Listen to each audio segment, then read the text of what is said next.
حين يصل كل شاب إلى سن الرشد، أول شيء يحلم فيه هو امتلاك سيارة خاصة فيه.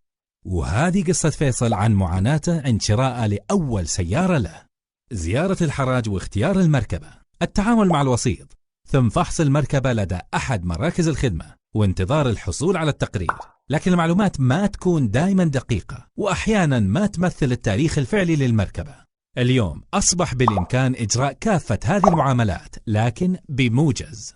فالإدارة العامة للمرور تقدم اليوم خدمة موجز اللي تأمن تاريخ ومواصفات السيارات المستعملة. وموجز تخدم شريحتين: الراغبين في شراء السيارات المستعملة والشركات ومعارض السيارات.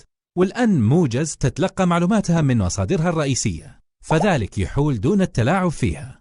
مثل أي شخص يكفي أن يقوم فيصل وابنه متعب بزيارة أحد معارض السيارات واختيار السيارة اللي تعجبه. فيقوم المعرض بإدخال رقم هوية متعب وتاريخ ميلاده، ثم اختيار التقرير وطريقة الاطلاع عليه، ثم سداد قيمة التقرير.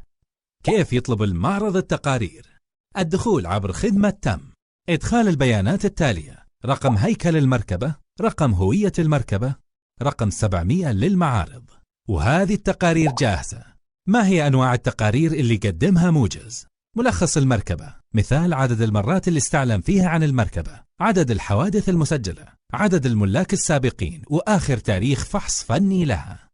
مواصفات المركبة: نوعها، رقمها التسلسلي، لونها، وزنها، ورقم هيكلها، وتاريخ صنعها. وضع المركبة وسجلها، معلومات عن عدد المخالفات، حالتها، نوع التأمين وتاريخه، ونتيجة آخر فحص فني لها. تفصيلات الحوادث المسجلة على المركبة، تاريخ الحادث ووصفه، سجلات الصيانة، قراءة العداد ووصف الصيانة. وبكذا بشكل موجز وبدون تعب حصل فيصل على موجز معلومات عن سيارة ابنه متعب قبل ما يشتريها.